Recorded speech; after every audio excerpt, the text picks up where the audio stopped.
Hey everybody, how you doing? Yeah, same. My name is Bill Matz. Welcome to the PHLY Flyers postgame show presented by Bet365. Download the Bet365 app and use code PHLY365 when you sign up. Whatever the moment, it's never ordinary at Bet365. That was a hockey game, huh, Hanks? Up and down, I thought. My overall takeaway is good start the way they played. They give up the unfortunate goal on the Huberdeau shoulder Yeah, it check, was a weird whatever one. the hell happened there.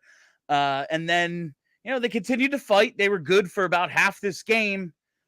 And then they lose Forster for the instigator. Yeah. Frost misses some time. He was uncomfortable for a lot of the second half of the game. And they just kind of sagged and they fought the whole way, but not good enough from too many guys out there. We did get Matvei Michkov's first career point. Nice That's assist fun. from a behind-the-net feed. Who would have thunk it? Curious. Many people are saying that's where Yes. offense comes from. Huh. The guy with the thunk it. most goals and assists of all time. It was his office. Maybe set up back there. Maybe. But we will.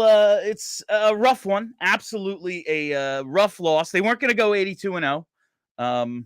Unfortunately, Not with that attitude, William. No, that's on me. It's my fault. They do seem determined to take all of your money. That's for sure. People, I really hope no one's tailing me on these Bet3. So go the other way. And I will say I didn't bet on them tonight and said, hey, the back-to-back and all that. So maybe if you were like, ooh, that's a good point, I'm going to bet the Flames. Well, you made out there. But no, the Michkov goal did not come through, nor did the Forster. But we still love our presenting sponsor, Bet365, Sure making donations to them the first two games of this season. Where do we start, Hanks? I think we start with the goaltending. Ivan Fedotov in what I've been calling his re-debut. It was basically like a teaser trailer last year, gets into 3 games, 1 start, and it was like, this is fake. He's out there tonight. Shaky start, gives up goals on 2 of the first 3 shots. Is that good? I guess you have to call the Huber like it's a shot, even though it's not a shot, but it went in, so you have to call it something. That's a weird one.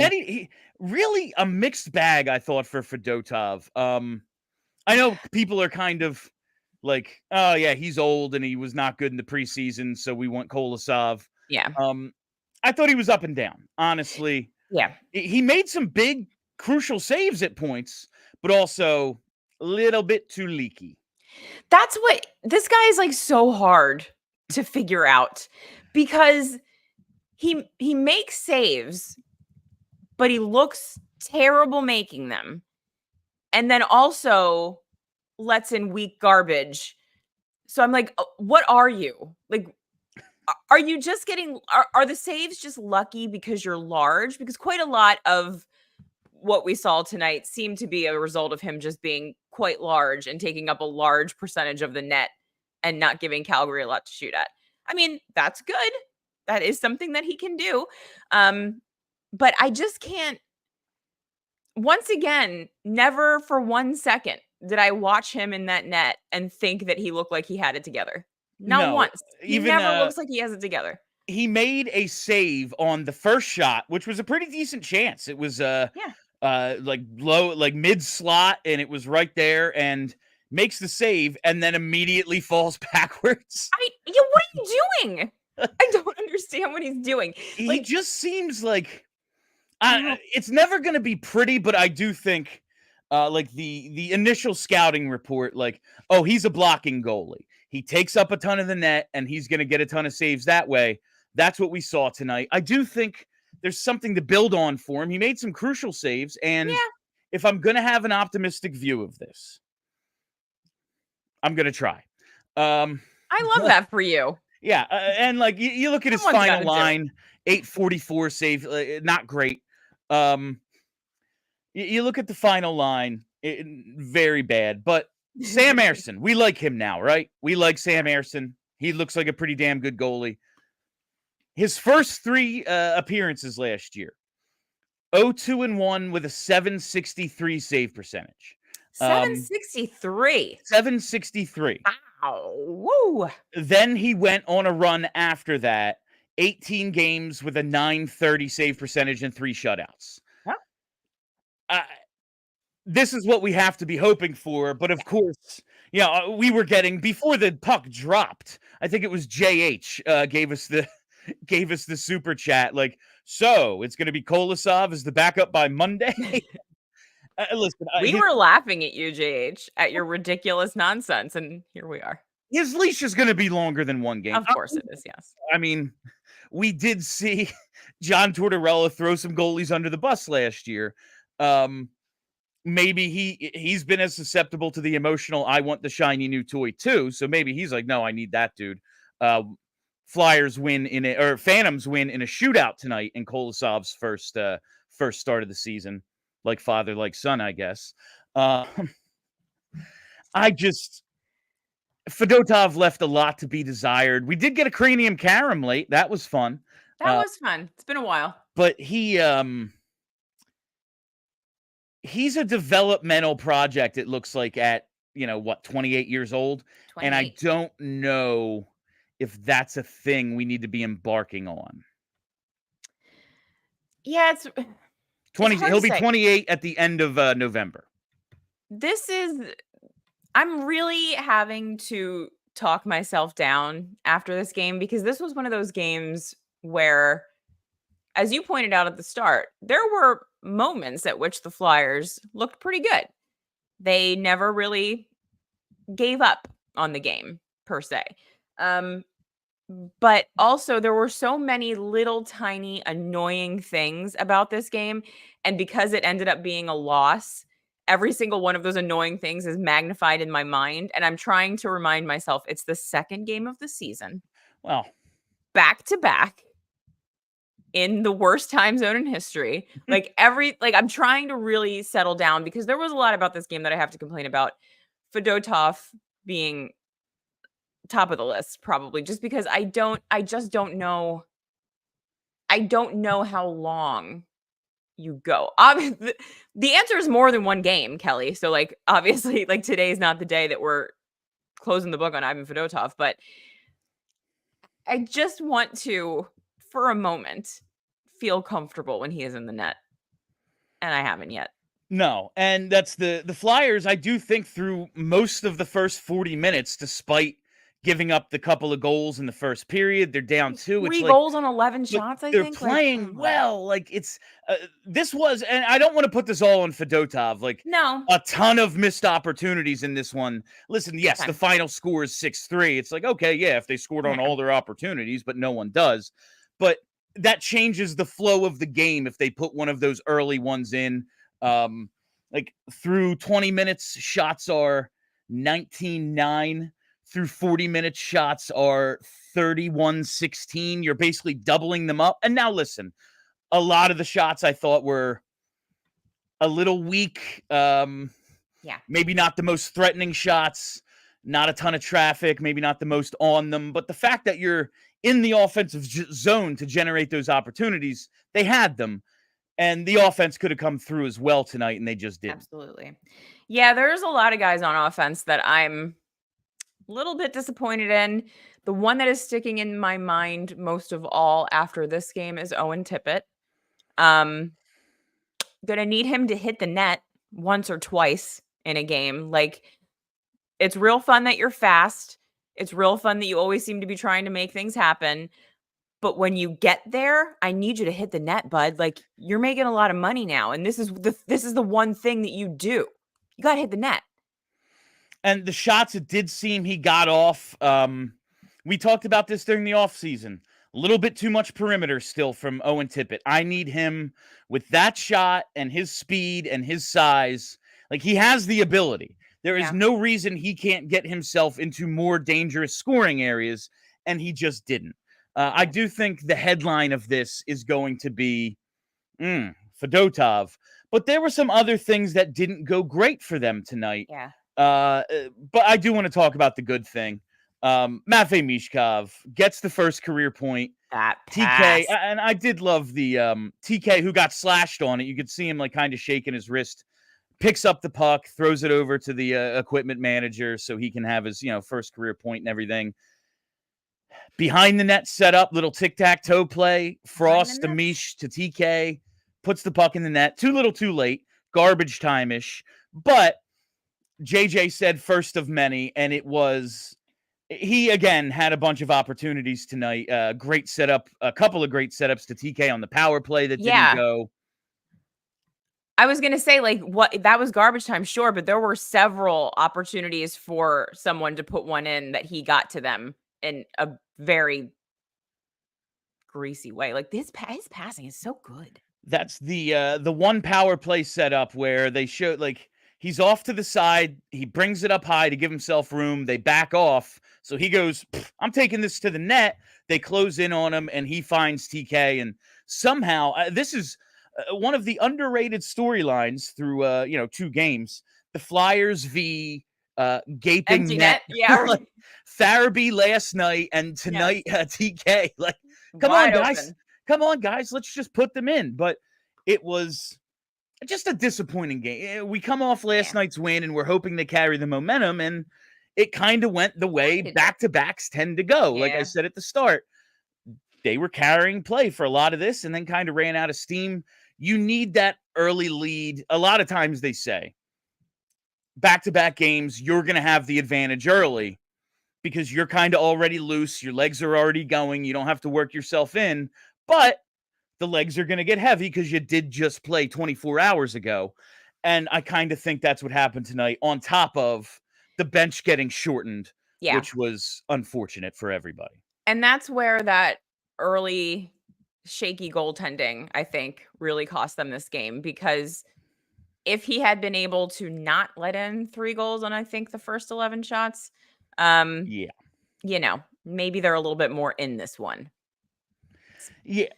It's what they got out of, the play that they had did not match the goaltending. The goaltending got better as the game went on, as they were starting to fade. Yes. And we really needed these things to match up tonight, and they just did not. Fedotov, a disappointing 2024-25 debut, but I do think there's something for him to build on. I just wonder what his leash is going to be, what the Kolosov situation really is, whether it's if I'm not happy by, Halloween, I'm going to be back in Russia on November 1st. If that's or Belarus, if that's the case, and I don't want to even go there. It's the second game. It's Fedotov's debut, but a lot left to be desired. Let's go back to the good thing. Okay. Michkov. Okay. Michkov. This is what I want to know. What is this child who speaks 7 words of English chirping at Jonathan Huberdeau that got him so mad that he had to get moved away from him? He said something that made him really mad. What could he have possibly said? I just really love, not only is he super skilled, we will see plenty more points. We will see highlight reel plays out of this guy. He's a competitor, man. He scored, or he sets up that goal, and it was, we need to grab the puck. It's his first career point, but it's not as if it was, here we go, the big celebration. He is very much about winning, and that was apparent tonight, I thought, throughout. I really, it's been, 125 minutes. I love watching this guy play.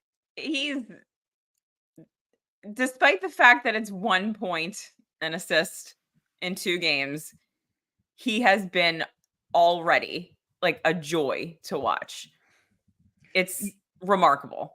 There was a lot of times in the last couple of years where it's okay, they're rebuilding, but what's the point of what they're doing right now? As long as Matvei Michkov is in the lineup, there will absolutely be a point to the game, be a point to watching the game. He has been, and we've only seen him this much of what he can do so far. Again, it's 1 assist through 2 games. It's not as if, oh my, look at this guy. He's running away with the Calder already. Call it off.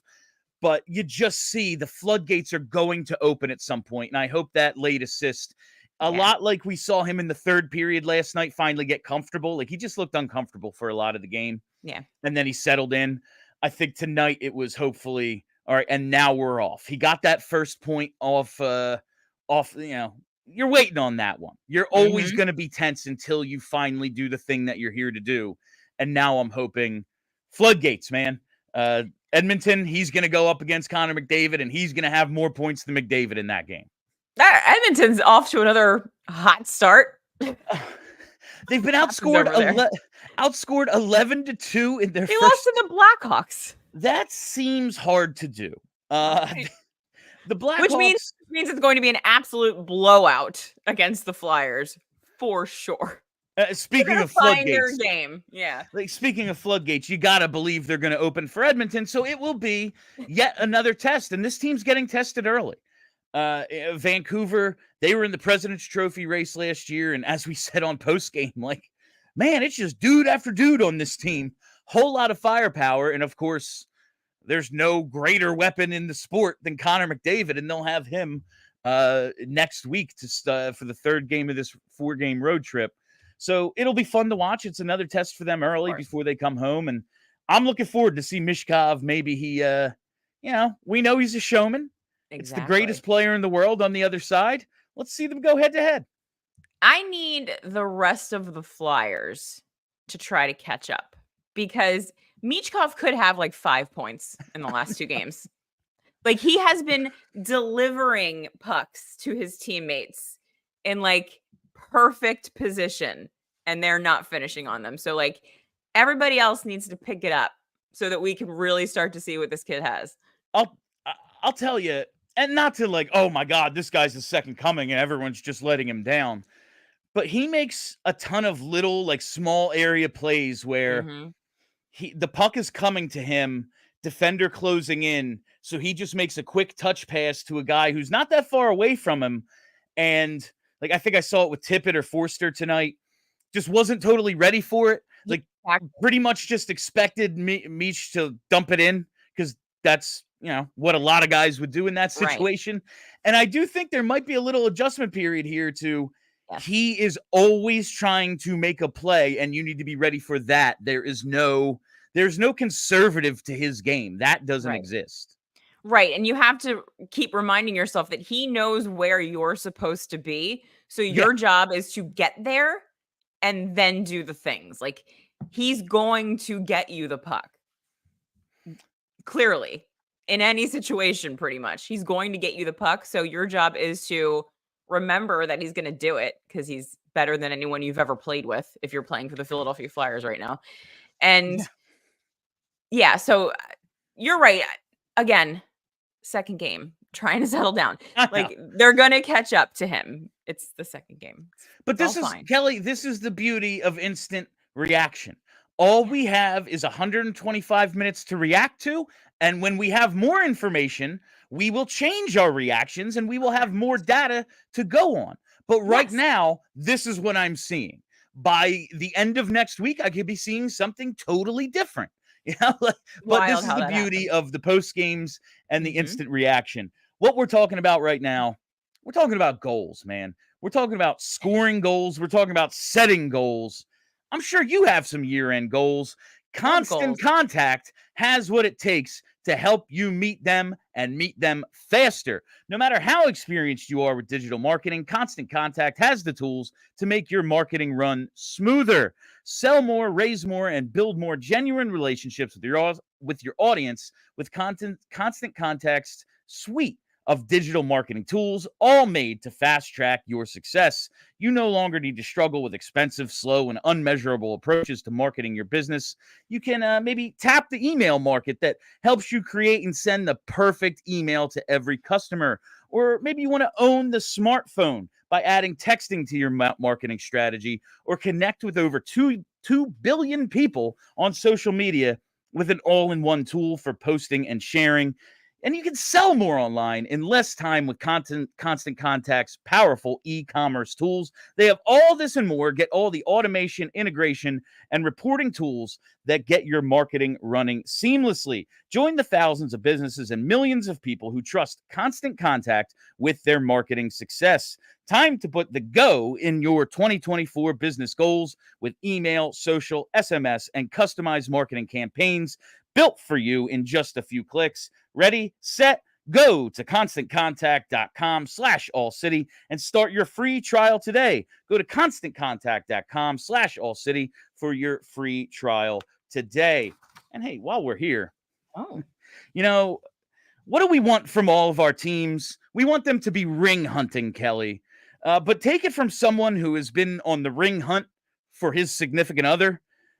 Being on the engagement ring hunt can be stressful. How do you know who to trust? How do you know you're getting the best ring for the best price? That's where Golden Nugget Jeweler comes in. They're at 8th and Chestnut in downtown Philly, a family-owned and operated business since 1987. If you're getting engaged, they have the greatest assortment of rings and wedding bands to fit anyone's style. And when you're there, you go in, you can receive a final cleaning and written appraisal with every engagement ring purchase. Why not? Why wouldn't you want the beginning to end service? You get it at Golden Nugget Jewelers. And not just wedding jewelry, you can find watches, diamond necklaces, diamond bracelets, earrings, and more.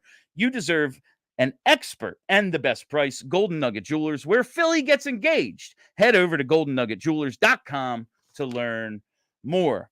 All right, Hanks, one of our keys to the game was special teams, and we saw a lot happening on both ends of special teams tonight. We did see the return of the power kill in what was one of the all-time. Wait, why are you passing? What are you doing? Oh my God, they scored. The Konecny to Lawton, back to Konecny for the tap in on the doorstep. Really strong patience, really strong passing play there, but they gave up some power play goals. They took too many penalties again tonight. Way too many. They were shorthanded far too long. There was a 5-on-3 in there. Rough, but the Flyers don't have yet enough firepower to surrender this many opportunities on the power play, no matter how good their penalty kill is supposed to be. I mean, once again, you have one more guy. Like, it's supposed to be easier for you to score. And again, they just never looked set. Like, they just never look like they know what they're doing on the power play. It's perplexing to me. I kind of want to ask Charlie about it. I just don't understand, like, why every other team looks on the power play like there's some kind of set strategy that they've practiced and they all know where they're supposed to be on the ice. And the Flyers only look like that like 10% of the time. All the other times, I don't know what they're doing. And it's incredibly frustrating because, like you said, if you're going to take all of these penalties, you're going to have to take advantage of the times that you have the extra guy. Like, you just have to. They do. They did score a power play goal tonight, which is good to see. But it was the second Konecny goal from Mish that made it 5-3, and that's with a little less than 3 minutes left. Yeah.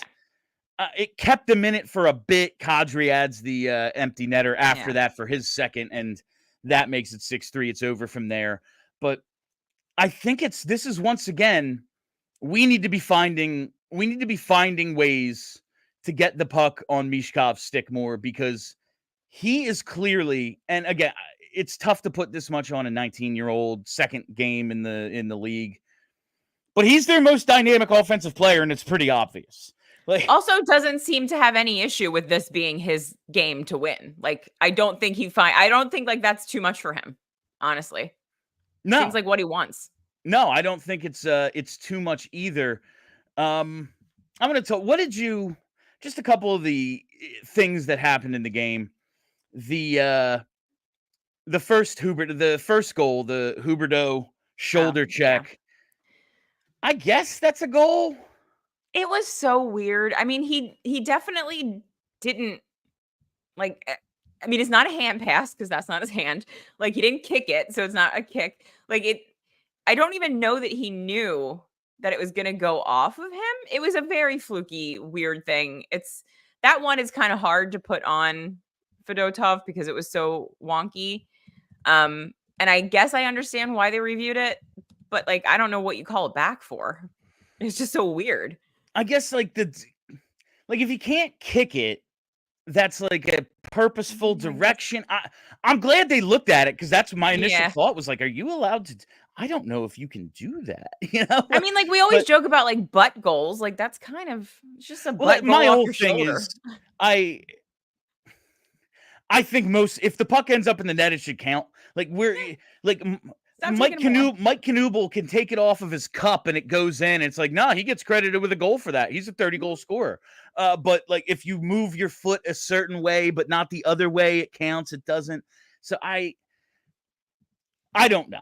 It counted. I think it should have, I guess. Yeah. I just thought it was weird. And it was so weird. It was a very tough way for Fedotov's night to start. Like I guess that's really the story of tonight's game. It was freaking weird. It was weird. I mean, I guess maybe that got in Fedotov's head a little bit. Maybe that's why he looks so strange. That's for the first he needs part to of the be able game. to shake that off. It's Sure a crazy does. fluky play. Like this is one of the things we love about Sam Ersson. It's one of the things the coaching staff loves about Sam Ersson is he has that like the quarterback who throws the interception and just doesn't care. He's going to air it out next time. The closer who blows the save and is like, I'm throwing gas next time I go out there. I don't care. Like that's Sam Ersson. He can shake it off. It's one of the things they love about him. Maybe that's something Fedotov kind of has to grow into. But again, 28. He's going to be 28 the end of next month. And we have a whole bunch of goalies in the pipeline. Several of them years away, sure. But Kolosov's sitting there. Yeah, it might get late early for Fedotov. I'm not hoping it. I want to see this kid absolutely succeed. Back to the special teams, though. They get the shorthanded goal. That's cool. We wanted the return of the power kill. They're fun. Flames go 2 for 5 on the power play, though. That's a little bit of it is goaltending, but the Flyers were so tight defensively for most of last season. Mm-hmm. I don't know that we've seen that on the penalty kill or at even strength so far. I don't think we have.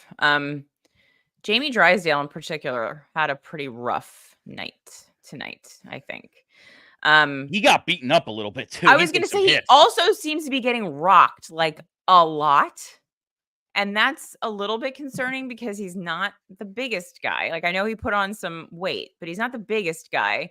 And obviously we have this injury history that we have to worry about. Like I don't know what he needs to do to like put himself in a better position so he's not getting destroyed so often, but like that's probably step one for him. But then also like he just made a lot of boneheaded plays, like a lot of turnovers that led to rushes in the other direction. Like he just not very good at all. And we've talked a lot about how if the defense is going to be good, like he's got to be good, and he was not good. No, I mean when Sealer returns, then we have last year's top pair returning with Sanheim York. And then we have Sealer with Drysdale, the Walker replacement. I mean, that's what made the defense good last year. He's got to be that guy if they're going to be the team they were from last year. And that's the position he's putting himself in. Like we've talked about the injury history, and last year he gets laid out, and that's when he kind of dings up the shoulder that had already been previously injured. I'm starting to see a pattern, though. Like, it was, he got laid out once. Like, he's reaching for a puck and stuff happens, weird play. He's taking some hits, and now that's a thing. I'm starting to see why maybe there's an injury history. The dude is getting rocked on a regular basis, and he can put on all the weight he wants. He's never going to be Rasmus Ristolainen. No. Like, he's never going to be Darian Hatcher. That isn't happening. So he needs to be able to protect himself a little bit more. I do want to go back to the power kill though, because it's truly insane how good they have been scoring man down. I saw someone did I forget, it's one of the national hockey people did a tweet where it was that meme, the call an ambulance, but not for me meme about the Flyers penalty kill. No, it's since 22-23. So going back 2 seasons to Tortorella's first year, Lawton has 16 shorthanded points. He is first in the league since then after tonight's assist. In second place, TK with 14 shorthanded points. The next guys, JG Pajot, JT Miller, Elias Pettersson, and Igor Sharangovich all have 11. Sizable leads. Yeah. These two score a ton. and that's great. But giving up multiple power play goals is not something this team can get away with. Absolutely not. Not the way they're taking penalties, apparently, which through 2 games seems to be a thing that they're doing. The power kill is fun because of how aggressive it is, and that aggressiveness is meant to keep the puck away from the other team. So like it's cool that you can grab it every now and again and take it down the ice and score a goal. That's really fun. We all like that. We love Mike Richards for a reason. But also you need to use that aggressiveness to stop the other team from scoring. That's the big one. You're going to want to stop the other team from scoring. And I mean, again, second game, not going to completely put them in. Yeah. But yeah, there's a lot of little things that we've seen over these 2 games that need to get tightened up. And one assumes that John Tortorella also sees all of these little things that need to get tightened up. And I'm assuming that over time, they're going to. If they don't, we're going to have a bad time. But all right, they should. We're going to ping pong between positive and negative here. I want to go now to Joel Farabee. Farabee finally finishes. We got a Joel. 6 shots on goal tonight for Farabee. A beautiful pass from Bobby Brink. So good. Early last season, it looked like Brink and Farabee really were developing some chemistry. Looked like they had just a ton of give and go action, finding each other, setting each other up. And tonight, that Brink pass and Farabee's ability to get it down and get it in the net, that was really, really pretty. It was spectacular. That I really love those 2 together, and I'm really glad to see that it looks like they're going to be able to put together what we saw last season, because both of them, when they're on, are really, really fun players. And also, as we've said 1,000 times, if your third line is a scoring threat, you're probably a pretty good hockey team. And these 2 guys together, if they can do that, every 3 or 4 games, that's going to be pretty good for us. I also just, I don't think Bobby Brink was actually bad last night, but I think that like he didn't look as good as I wanted him to. Like, he didn't look as good as he did in preseason. Yeah. So I was really glad that tonight he seemed to be looking a little bit better, because I really want him to be good. I thought you were, like I said in pregame, I went back and watched a little bit of last night's game, and I thought you were more dead on that there were more negatives than positives with Brink. I think just a couple of flash plays stood out for me. Yeah. But then when I went back, I was like, ooh, Brink was on defense most of this game. And that's not somewhere he's going to look great. You know who always looks great? It's Philadelphia's number 1 hockey beat. Look at this guy. Oh, man, handsome as hell. It is Philadelphia's number 1 hockey beat writer, Charlie O'Connor. Charlie, I guess we should start where we started the show. It's with Ivan Fedotov. I thought it was a mixed bag. He made some big saves. He also had some rough goals go in on him. His leash is going to be longer than 1 game, though, right?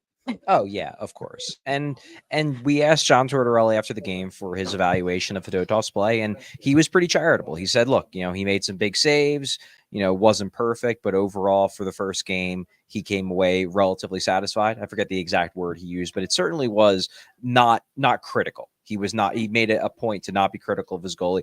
I don't think Fedotov was terrible. I think the second goal allowed was bad. You can't let a distance goal without too much traffic go in. You can't.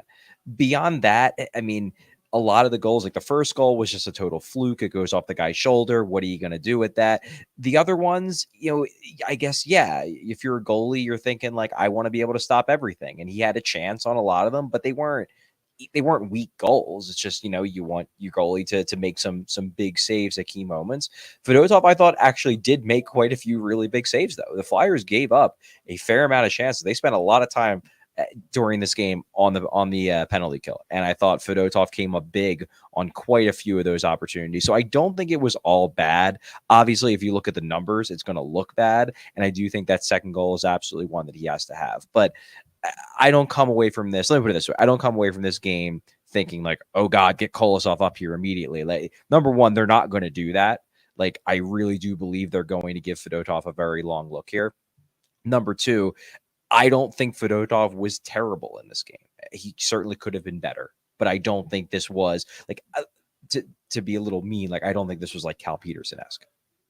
Well, is No, that the metric that we're using for goaltending? It's Philadelphia. As long as you're better than Cal Peterson, we're all set. But I'm happy to hear that that John Tortorella didn't do like even the Felix Sandstrom like, yeah, we're not yeah. You know, like the throw him under the trying not to throw him under the bus and then throw him under the bus accidentally or whatever he did there. Like he is gonna need, I brought up Charlie, like if I'm gonna have an optimistic view of Fedotov, it's that we all like Sam Ersson now, right? Dude looks pretty legit. First 3 games last year, 833 save. No, way worse. 763 save percentage. Yeah, like, he struggled in a big way in the early part of the year. And then he had an 18-game stretch of 930. So, like, maybe it's just going to take a little bit for Ivan Fedotov because he's never really played in the NHL before. You mentioned the Huberdeau goal. I guess that counts. Like, I don't think there's a rule against it, right? I guess the argument is like, did they explain on the broadcast if you are theoretically about to shoulder a puck into the net? Like, I truly don't know. That's what we were saying. Like, it's not a kick. It's not a hand pass. Like, it's not, you didn't bat it in. It was just like a weird, like, I don't know. But I don't think that's technically illegal. My assumption was that it was a legal play. Yeah, and when they went to review it, we all were kind of up in the press box thinking, what are they even reviewing? It clearly went in. It's not played with a high stick. Like the only thing I can think of is maybe they looked at it to see if maybe it was a high stick, but it very clearly wasn't. I just wondered, like, in soccer, like a handball is like it extends up your arm. Like, how far do we go here? But like, it's a goal. I just wanted to know what your thought was because there was some consternation on Twitter, but when isn't there? So Cates is in tonight. Luchenko, they don't want him playing in the back-to-back. John Tortorella, I think I saw you tweet, like he was like, oh no, this isn't, we just don't want him in the back-to-back. It's a lot early with the travel and everything. So Cates comes in, but Poehling kind of subs in as the 3C. Chuck, if it's going to be Luchenko back in, and then we're going to see what borderline bottom 6 center comes out for him, it's got to be Poehling, right? I'm not expecting it. So I'll be honest with you, because Ryan Poehling. There's a reason why Ryan Poehling got jumped up into the top 9. The coaching staff really trusts Ryan Poehling. He's also a big part of that penalty kill. So no, I'm not expecting, when Luchenko gets back in, and I expect he'll play on Tuesday against the Oilers. I'd be very surprised if this is a multiple game absence, because I don't think it's that John Tortorella didn't like Luchenko's game. Obviously, Luchenko had the blown coverage on the 1 goal, but I thought other than that, he was fine to good, somewhere in that range. So I really do think this was just let's not pile too much onto the kid. Now, I think that's sincere on their part. It's not that I wonder, it's just like they spent the entire camp talking about how good shape he's in and how he never gets tired. And it's like, and then you're not going to play him in the second game of a back-to-back because he's maybe tired, even though that was a big reason why he made the team, is because he never gets tired. I don't know. That struck me as maybe not the most forthright excuse or reasoning given publicly. I wonder if there's more, and I'm not saying like conspiracy theories. I'm just saying, like, I wonder if there is a feeling of, let's drag out these 9 games a little bit longer so we can get more time with the team and more time to evaluate, behind closed doors, in practices, whatever, before we make the decision of whether we're sending him back or not. It's just, I didn't totally buy that. Well, we're worried if he's going to get tired in a back-to-back. Like, I don't know, man. I watched Jet Luchenko do that day 1 skate test. I don't think he was going to get tired in the second game of back-to-back. Do 17-year-olds get tired ever? I don't think they do.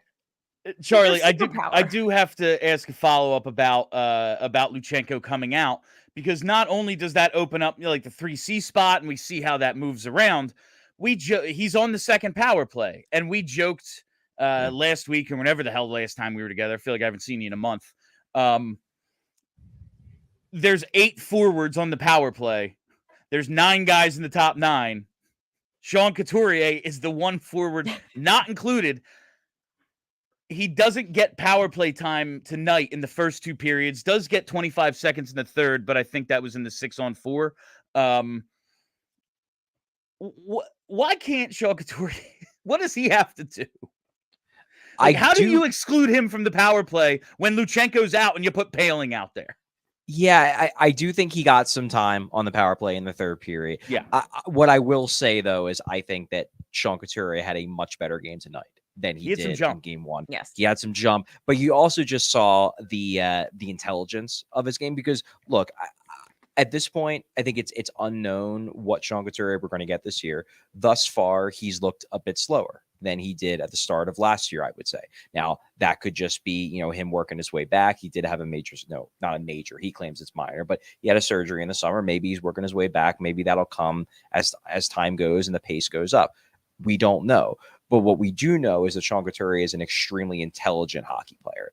And I think what you saw tonight was, even if he's a little slower than he once was, he can still do a lot of really good things by being a really intelligent hockey player. Like, I know he picks up the secondary assist on the Farabee goal, the one with the great pass by Brink, and he deserves a secondary assist. He was the second guy to touch the puck. But what he doesn't get an assist on that play, which is a really pivotal part of that play, is that little stick lift. He drives the middle, and that little stick lift just as the puck's going through. Like, that's the kind of play that Sean Couturier has been making for over a decade, the kind of play that a lot of players wouldn't even think to make, and for him it's just second nature. And it was really good for me, at least, to see that version of Sean Couturier back, because last night I didn't see that guy enough, and tonight I did, and it made me feel better about where he stands right now with this team. Like, he's looking to find his role, I think. He obviously didn't spend much time tonight with Michkov. That line appears like not to be a thing, at least for now. So suddenly he's not the nominal 1C. Maybe tonight he kind of was the sort of the 3C. But tonight, you look at the numbers, he actually led the team. If you're going by natural stat tricks metric, he led the team in 5-on-5 expected goal differential. He was at around 72.7%. So if this is Sean Couturier, at least for the next month or so, if this version of Sean Couturier is the one we get, I'm very satisfied. This is a quality NHL player. So getting back to the power play a little bit, Chuck. Okay.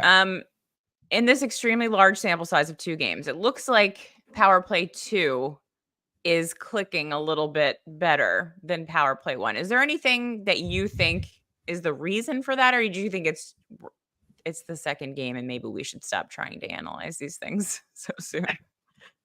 I would lean more towards it being the second game, because I do think power play 1 has shown flashes. Obviously, they finally get the goal late, which I believe was a 6-on-4, not a 6-on, or not a 5-on-4. But still, Michkov gets the point. They have had chances. Michkov and Konecny, especially on the power play, just seem like a tick off, where there's an alternate universe where they've scored 3 goals already on the power play, just the 2 of them setting each other up. Like, it would be one thing if that top unit wasn't even getting into the zone, or was turning the puck over immediately after getting set up because they had no idea what they're doing.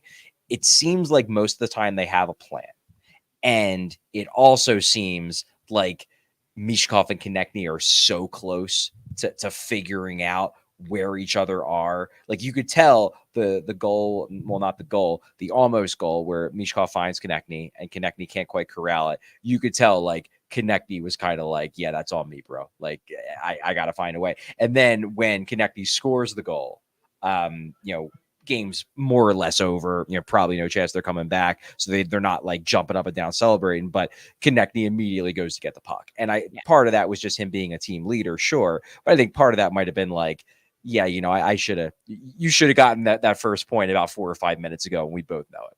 Yeah. Yeah, I was, and you could tell on the goal when they showed the replay, I thought I saw TK shaking his hand after he threw the puck into the bench, and he got slashed pretty good right when he scored the goal, and it didn't matter. He just skated right over, picked it up. I'd like to see that. I said this to Kelly earlier, and I want to get a laugh out of you too, Chuck. We saw Farabee last night, TK tonight. Why is the Flyers' greatest rival through 120 minutes them versus open nets? Standing on the doorstep with the puck. And Mish had one, and Luchenko had one as well. Like, Yeah. What? The floodgates are just going to open. It's early season variants. Like, come on, boys. It's Let's put the puck in the net here. It's the curse of Jeff Carter. That's what it is. God damn it. Yes, No, he is infected Owen Tippett. We were talking about that earlier as well. One thing I did want to bring up, because this was probably the most interesting little tidbit we got out of the interviews of the individual players after the game. We interviewed Joel Farabee afterwards and asked him about just the two times that they tried to run Jamie Drysdale, where you had Tyson Forrester drops the gloves and gets in that fight, and then Blake Coleman goes after him, and then Joel tries to fight him. Farabee straight up said, he basically was like, he went up to Coleman, said, "You want to go?" Coleman said, "Yeah, I'll go." And then Farabee dropped the gloves, and then Coleman just skated over to the bench. And Farabee was like, "That was ridiculous. Like, I've never had anybody do that to me in my career." Like, he didn't use any choice words, but you could tell kind of what Joel Farabee was thinking about Blake Coleman in that moment of just like, man, that dude, yeah, he's not somebody I think highly of anymore, because he was a coward. Or he was trying, or I mean, what Blake Coleman probably was trying to do was he was probably trying to draw a penalty. Sure. Yeah. And I give the officials credit for not falling for it, because they very easily could have given Farabee a penalty. He did drop his gloves, but like, come on, especially if the refs heard Blake Coleman say, "Yeah, let's go," and then blow him off. I mean, they can hear a lot more than obviously I can in the press box and you guys can watching the game on television. If they knew that basically Blake Coleman punked him, then maybe the officials are like, "Nah, you don't deserve a penalty. Like, sorry." No, absolutely. Yeah. And I will say, as much as I like seeing, especially early season, listen, they're 1-1. Who cares? Tyson Forster's got to learn to protect himself a little bit if he's going to put himself in those situations. Cover up, kid.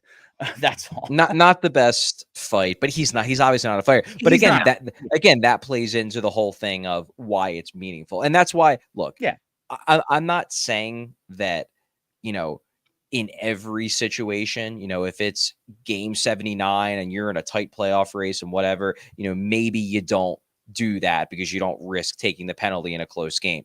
In game number 2, when you're still trying to put together a team culture, I think it's important for Tyson, much is not a fighter, it's not his thing, to stick up for Jamie Drysdale there. I think it's a big thing to build that at the start of the season. And I'm even willing, even if you want to say that was one of the reasons why they lost the game, maybe, they obviously Sanheim takes kind of a weak penalty because Kadri really, really sold that broken stick thing.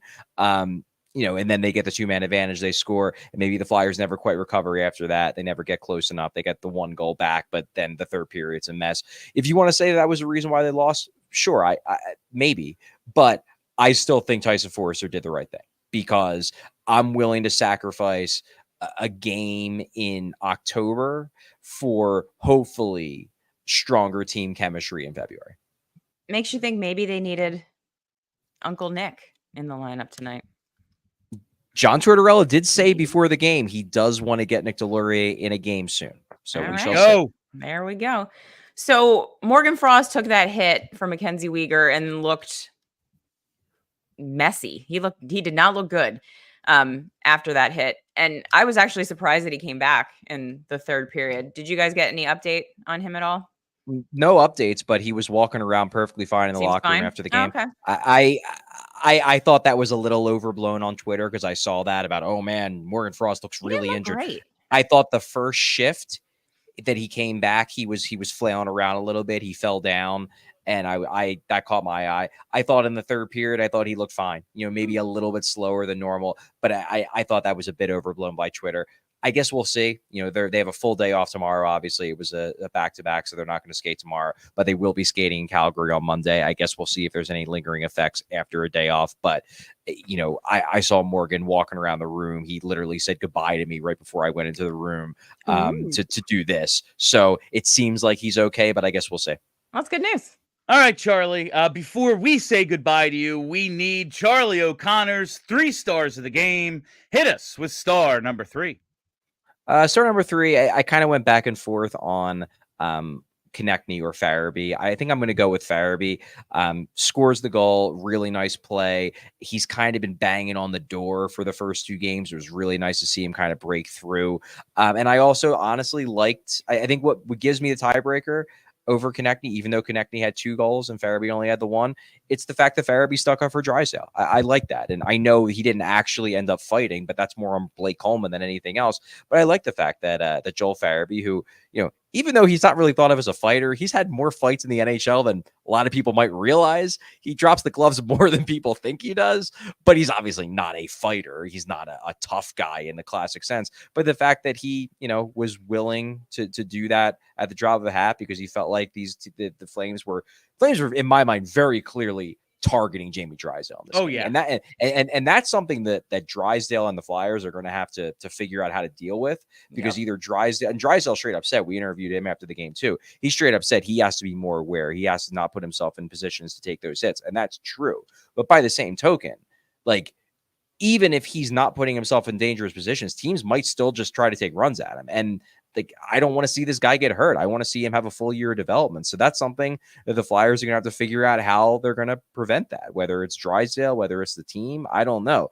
But in any case, I like the fact that Farabee, in addition to Forrester, was standing up for Drysdale, not a new teammate, but he's not, he hasn't been on this club for 5-6 years. He's relatively new.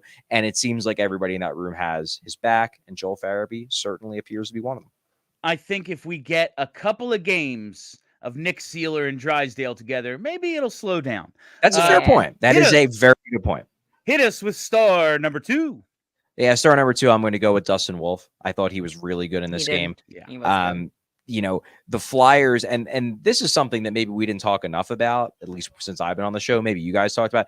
I think the Flyers did a lot of good things in this game, to be honest with you. I thought, in my opinion, it looked like in the third period, they ran out of gas a little bit. I think, second game of a back-to-back, you took all those penalties. You spent so much time killing penalties. You lost Tyson Forrester for 17 minutes, so everybody was skating a little bit more than normal. They just looked like they got worn down a bit in the third. First 2 periods, though, Flyers peppered the Flames net with shots. I mean, there were a lot of shots from distance, but they had quality chances too. They were getting to the slot net front area. Dustin Wolf was really good in this game. And, there's a world where this game is a 6-6 game that goes into overtime if Dustin Wolf isn't as good as he was. But he was really good, I thought, in the first 2 periods, and he gets second star for that reason. And finally, star number 1. Yeah, star number 1 is Jonathan Huberdeau. I mean, 2 goals, 2 assists, 4 points.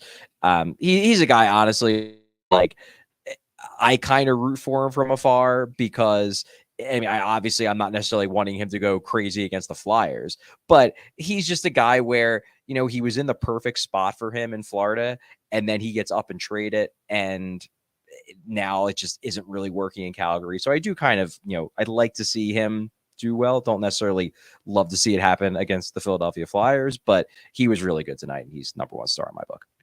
Chuck, wait, before we lose Chuck, I need you to do a journalism, Charles. A journalism. Okay. Yes. I need to know, speaking of Jonathan Huberdeau, what Matvei Michkov was chirping at him. Oh yeah, they were real mad. So mad. Yeah, they were real mad. He barely speaks English. What could he have said? I need to know. It looks so good. Something tells me the first couple of words he's learning are the words that make other people mad. That's just my guess. That's just my guess. TK, yeah. All right. That is Philadelphia's number 1 hockey beat writer, Charlie O'Connor. He'll be back with us. I don't even know what the schedule is this week. We'll tweet it out. He's on this road trip. He's doing a great job. Thank you for joining us tonight, Chuck. And while we're here, while we're handing out, while we're wrapping things up, before we do that, I got to talk to you about our friends at Rite Aid. We say goodbye to one friend. We say hello to our friends at Rite Aid. That's right.